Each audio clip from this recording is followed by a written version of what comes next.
اللہ کے حبیب صلی اللہ علیہ وسلم کی خدمت میں ایک شخص حاضر ہوا اور اس نے اذن جہاد طلب کیا. حضور میں جہاد پہ جانا چاہتا ہوں, مجھے اجازت مرحمت فرمائے.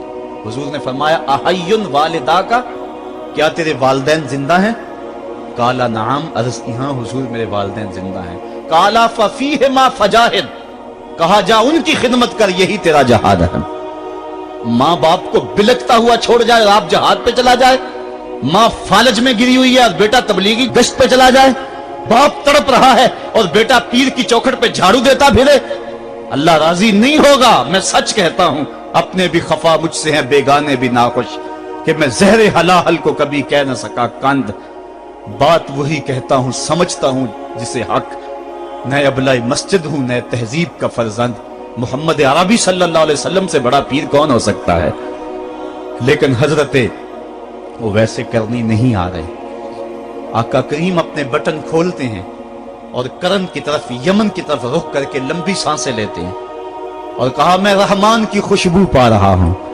ایک دن صحابہ نے پوچھا, بندہ نواز جس کے لیے تڑپتے ہو, جس کی ٹھنڈی ہوائیں آپ کو آ رہی ہیں, وہ آپ کا بڑا پیار کرنے والا ہے؟ کہا ہاں میرے سے بڑی محبت کرتا ہے.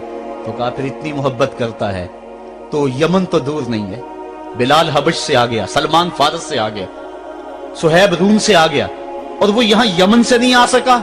فرمایا اس کی بوڑھی اور نابینا ماں ہے جس کی خدمت اس کو نہیں آنے دیتی. اللہ اکبر. اب حضرت اویس کرنی نہیں آئے لیکن خیر التابعین کہلائے. آئے نہیں لیکن حضور ان کی یاد میں تڑپ رہے. اللہ, بلکہ حضور نے فرمایا کہ کوئی جائے اویس بن عامر کو ملے, اور جب ملے تو اس کو کہنا میری امت کی بخشش کی دعا کرے. جو ماں باپ کی خدمت کرتا ہے اس سے ثابت ہوا اس کی دعائیں قبول ہوتی. میں نے ایک روایت میں پڑھا ہے کہ جو آدمی روزانہ اپنے والدین کے لیے دعا کرے, والدین زندہ ہوں تب بھی, والدین فوت ہو گئے ہوں تب بھی, یہ عادت بنا لے, روزانہ ماں باپ کے لیے دعا کرے, ساری زندگی اس کے رزق میں بے برکتی نہیں آئے گی, اللہ اس کو رزق کی فراوانی عطا کر دے گا. اور جو والدین کے لیے دعا نہیں کرتا اللہ تعالیٰ کی رحمتوں سے محروم ہو جاتا ہے. حضرت ابو ہریرہ رضی اللہ تعالیٰ عنہ جب بھی ہاتھ اٹھاتے تھے تو یہ دعا کرتے تھے, اللہم اغفر لأبی ہریرہ ولأمی ولمن استغفر لہما. اے اللہ ابو ہریرہ کو بخش دے, حضرت ابو ہریرہ کی ماں کو بخش دے, اور قیامت تک جو ہم دونوں کے لیے بخشش کی دعا کرے اس کو بھی بخش دے. حضرت امام محمد بن سیرین ایک بزرگ ہوئے تابعی, جب بھی دعا کرتے تھے یہ دعا ضرور کرتے تھے, اے اللہ ابو ہریرہ کی بخشش کر دے. کسی نے کہا کہ تمہیں ابو ہریرہ رضی اللہ تعالیٰ عنہ ان کی ماں سے بڑی ہمدردی ہے. کہا ان سے جو ہمدردی ہونی ہے وہ تو ہونی ہے.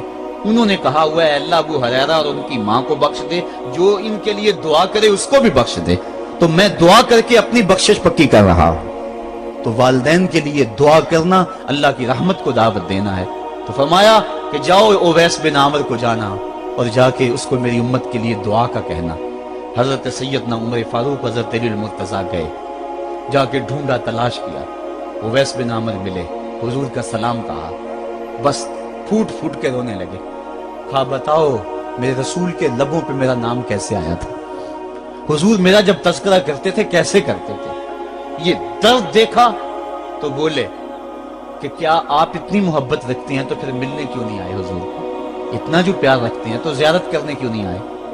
تو حضرت اویس کرنی نے بات کے رخ کو بدلا, کہا تم نے میرے رسول کو دیکھا, تم نے میرے رسول کی زیارت کی ہے؟ کہا ہاں ہم تو صبح و شام وہاں رہے ہیں. کہا پھر بتاؤ حضور کے یہ ابرو جڑے ہوئے تھے یا کھلے ہوئے تھے؟ اب دونوں حیران ہو گئے. کہا تم نے تو دیکھا, میں نے تو دیکھا نہیں, تم بتاؤ نا. پھر میں تو گیا نہیں, مجھے کہتے ہو گیا نہیں, تم بتاؤ حضور کے ابرو جڑے ہوئے تھے یا کھلے ہوئے تھے؟ حیران ہیں. کہا حضور آپ ہی بتلائیے. کہا کوئی دور سے دیکھتا تو جڑے ہوئے نظر آتے, قریب آ کے دیکھتا تو کھلے ہوئے نظر آتے. یہ وہ ہے جو ماں کی خدمت کرتا رہا اور حضور کے دربار میں حاضر نہیں ہو سکا, لیکن حاضری اس کی تھی, وہ جہاں بھی تھا وہ نبی کے قرب میں تھا.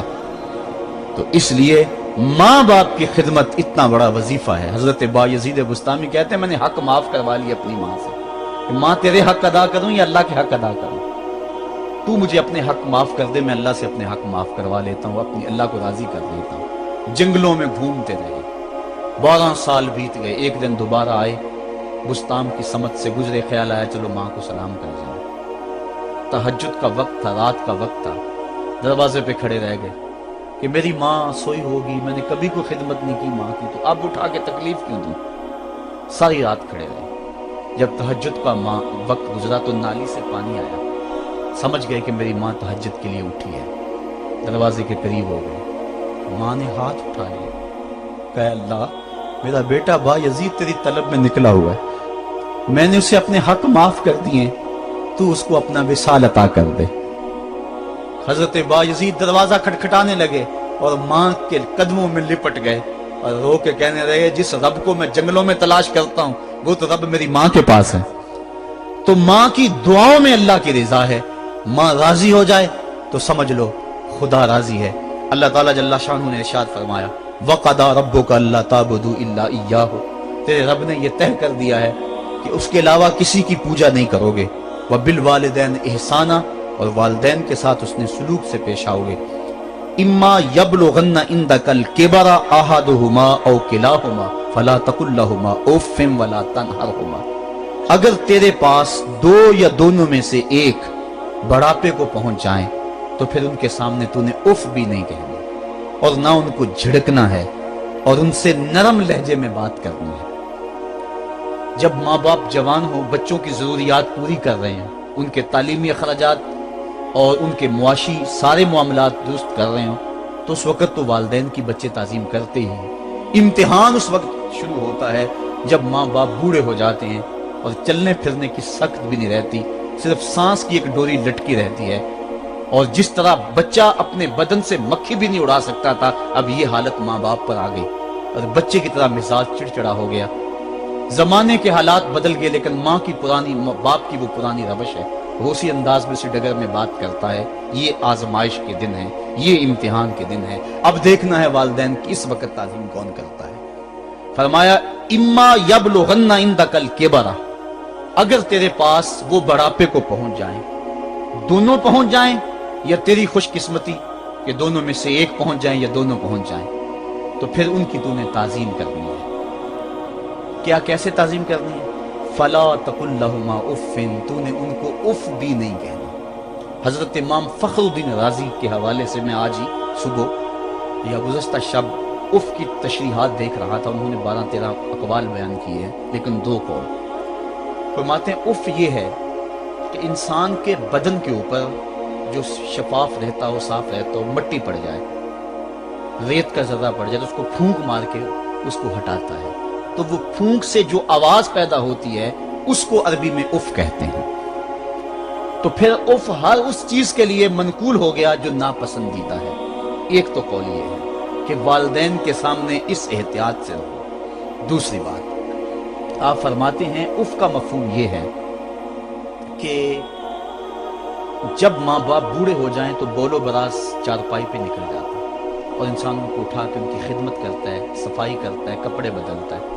इंसान की तबीयत में जो फितरी नफासत है उसके तहत उसको माँ बाप से जो मकरूह और नापसंदीदा बू आती है उससे वो बचना चाहता है। वो नफरत माँ बाप से नहीं होती, वो नफरत उस बदबू से होती है जो माँ बाप के बदन से या चारपाई से या कपड़ों से उठ रही है। तो बंदा अपने जो है वो नाक पे कपड़ा रख लेता है उस बदबू से बचने के लिए।